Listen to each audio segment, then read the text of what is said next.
Hello, this is Annie, and this is going to be my first movie review for my channel. This is something that I've always wanted to do. I've had a genuine love for film for quite some time, but I've never really pursued making videos. I never really knew how to edit anything and how to really talk like I knew what I was talking about. So, this is just my first attempt to try to review a movie. And the first movie that I'm reviewing is the Super Mario Galaxy movie. Now, the thing about this movie is that I grew up with the first Super Mario Galaxy game. I was not fortunate enough to play the second one, but I did genuinely love the first one.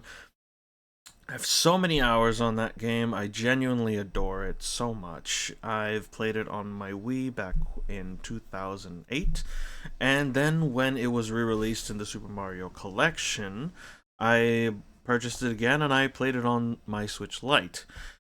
But the thing that I was expecting for this movie was not much of anything. I didn't have much high expectations for it. I walked into the movie because I was excited. I watched the first Mario movie. It was a genuine blast. I enjoyed it. I know that the critics didn't really like it very much. And their criticisms were very fair, a bit harsh, but fair. But the day before I was going to go in to see it, I saw this opening day, April 1st.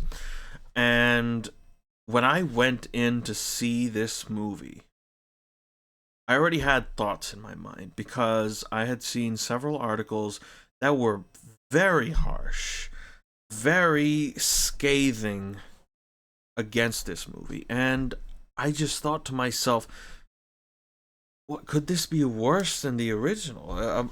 A movie that I'm looking forward to, a movie that is based on a game that I genuinely truly love. And I decided that even when critics do say things like this, I always do form my own opinion. I always love doing that.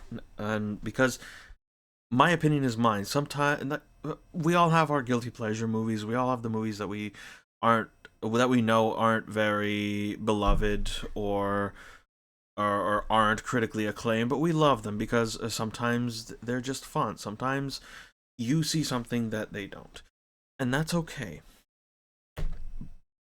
But before I go down my my complaints against this movie, I'm going to talk about what I liked. Now, the things that I like, this isn't really a surprise, but the animation. The animation was, of course, it's Illumination.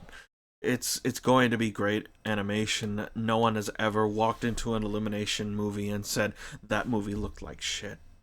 That is never the case.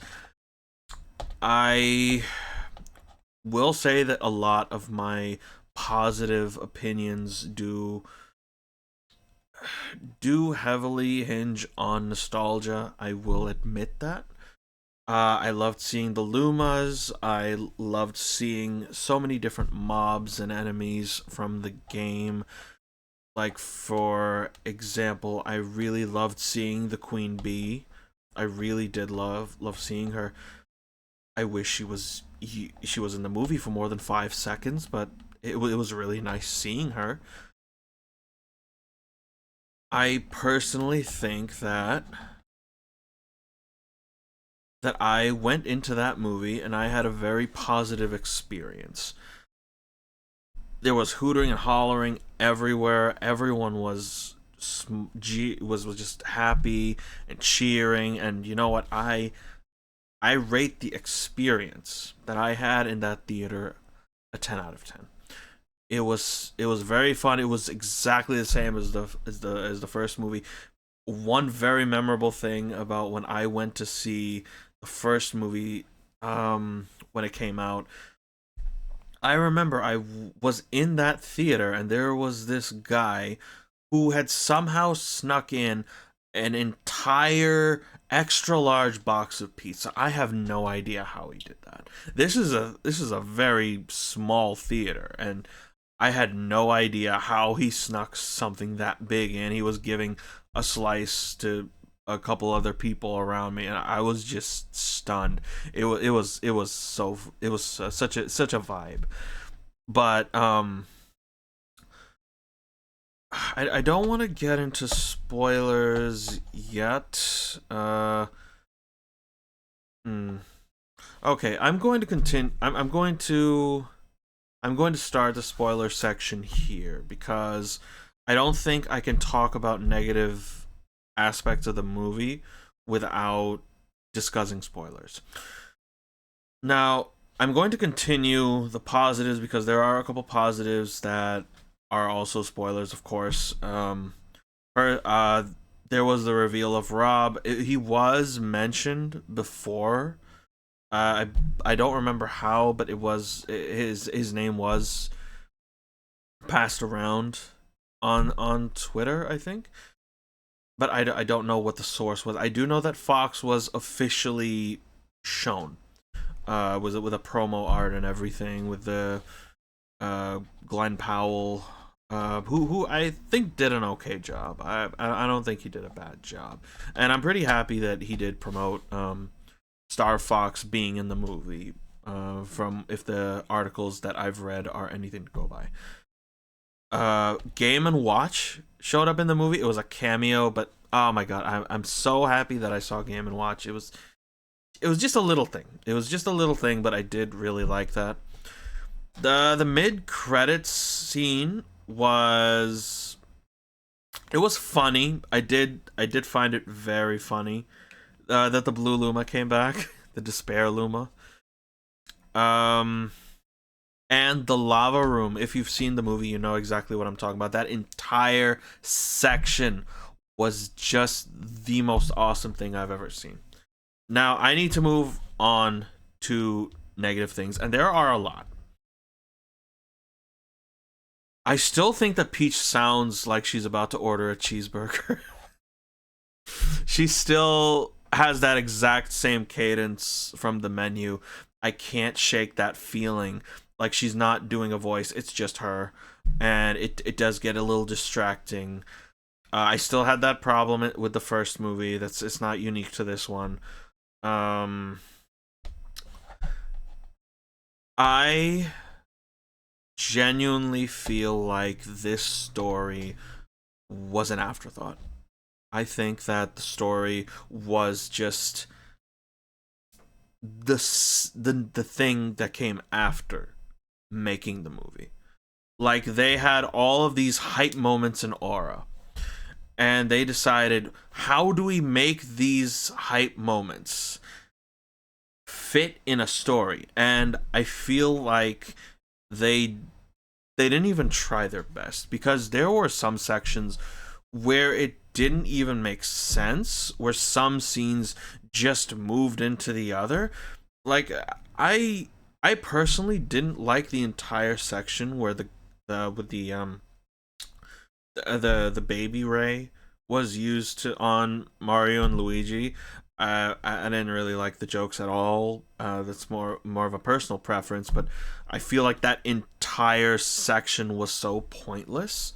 All it did was pad the movie out and just give an excuse to add Baby Mario and Baby Luigi. Just basic fan service. There was no need for that to be in the movie. The ship could have just been downed, and it would have done the same thing. Um, Nothing felt jointed. Nothing felt like it connected to each other. There are so many sections that were just it's just one thing after the other thing after the other thing. One of the things that bothered me so much was when the gang went to the Honey Hive Galaxy, and we didn't even get to see the galaxy. We just saw like the castle, and they just walk in, and the queen accuses them of stepping on her flowers, and Bowser sacrifices himself and allows him to take the punishment so that they can go away. That's a really nice gesture, I guess. That's like character development. But it's like they didn't need to go there. They could have found a different thing. Instead, they wanted to attach the Honey Hive Galaxy to this specific thing. And God. Like the same thing with Yoshi. Yoshi was like an they thought of how to put Yoshi in the movie without making him like an actual part of the movie. Like they just joke about it, like, oh, the dinosaur is now part of the cast. Oh, okay, that's cool. I don't like humor like that where they're just like, oh, that happened. This has happened. It just doesn't make any sense, because then Yoshi is just showing up. There is no backstory. He just knows how to drive Luigi's bike, and he's just part of the team now. There's no character development. There was an attempt at character development when Mario gave was visiting Peach for her birthday and giving her birthday present. I thought that was a cute scene. I thought that it was very cute for him to give her the umbrella. I think I love it when they do this kind of thing where they present the origins of iconic items.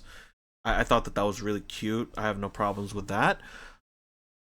Um, but something that I noticed afterwards was that the entire movie, starting with when Fox was what was introduced, it just felt like Scoob, the movie, where for some reason Scooby Doo is the side character in his own movie.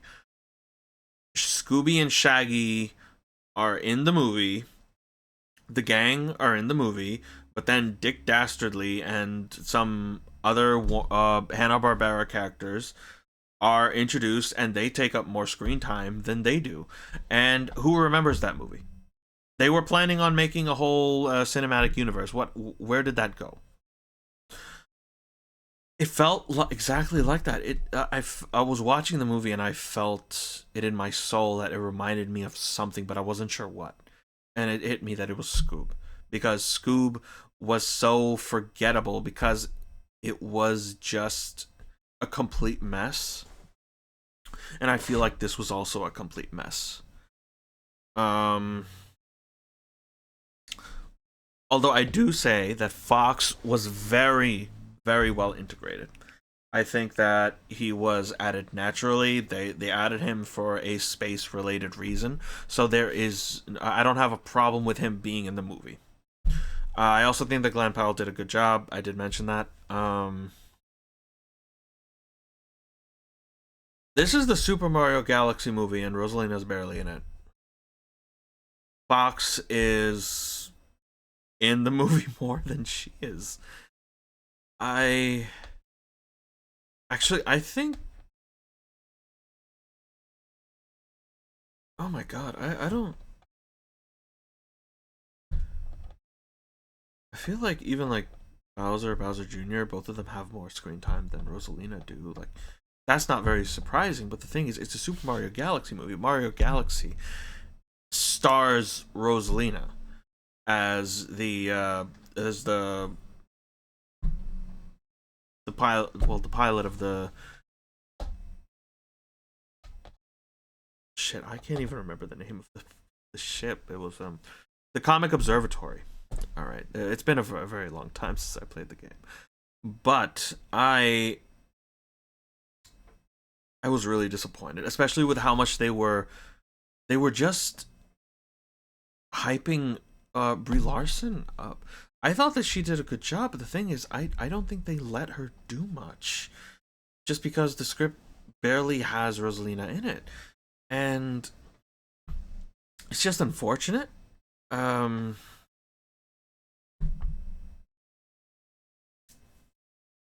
The entire movie was very colorful. It was very jingling keys.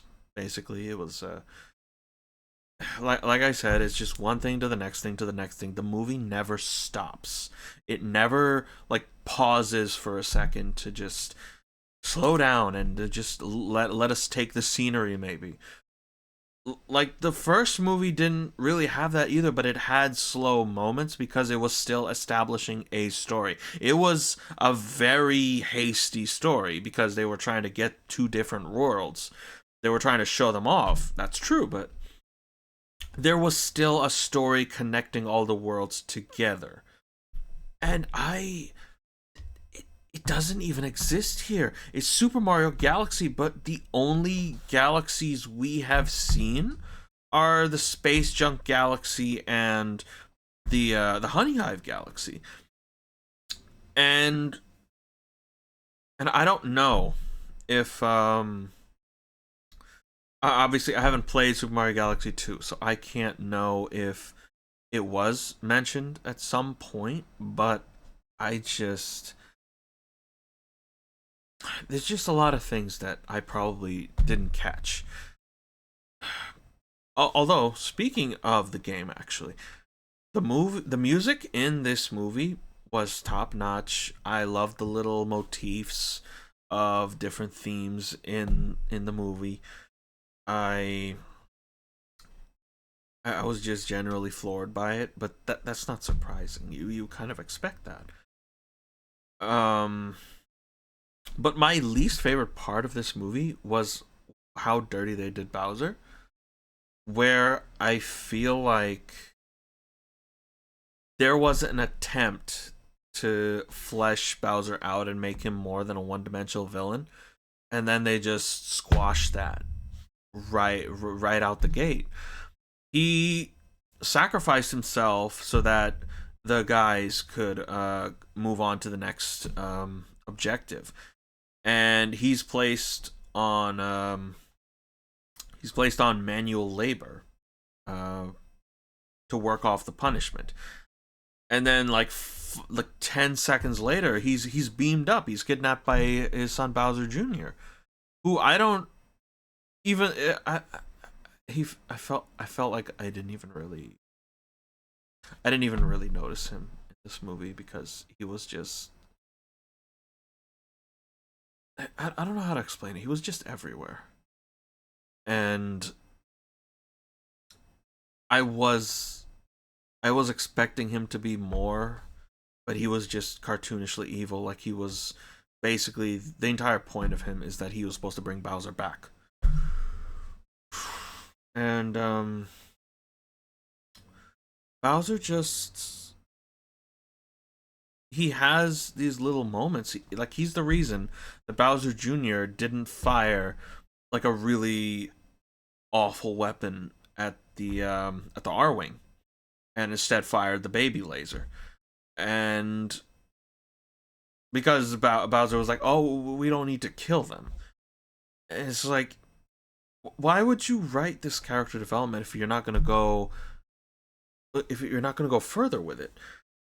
And I just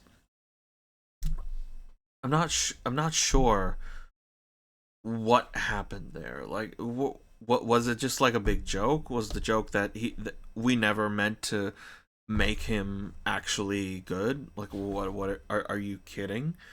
Do you think are you being serious? Do you think we were gonna turn Bowser good? And I don't know. They just shouldn't add hints of that. I feel like that's just like a waste of character development. Um, but all things aside, my general experience with the movie in the theater was very positive. I watched it in 4K HD on opening day. The theater was completely packed. There were a bunch of kids. There were lots of laughs. There were lots of cheers. There was clapping at the end. It was that kind of movie experience, and I was disappointed. I enjoyed myself. There were fun things. There were things that made me very happy, but there were there was so much wrong with the pacing and just how everything was just a constant barrage of hit after hit after hit, and I just need something slower. If you're a Mario fan and you want to watch it, you'll probably like it fine. If you watched the first movie and you liked it, you'll probably like it. But if you're a critic, you most likely won't. It's just I don't want to make the argument, but it is a kids movie. It is objectively a bad kids movie. I don't think it's a good movie. I think it's a fun movie. It's a good time. Watch it in the theaters. Take your kids with you if you have any. Um, I'm sure they'll love it. I'm sure you'll enjoy them being happy with it. And that's about it. I give this movie a 3 out of 5 personally. I did not dislike it, but I objectively do think that it's not a good. And if you have any opinions or thoughts, and you want to respond to anything that I've said, you can comment down below. You can give a like or whatever you want to do. This is Any signing out.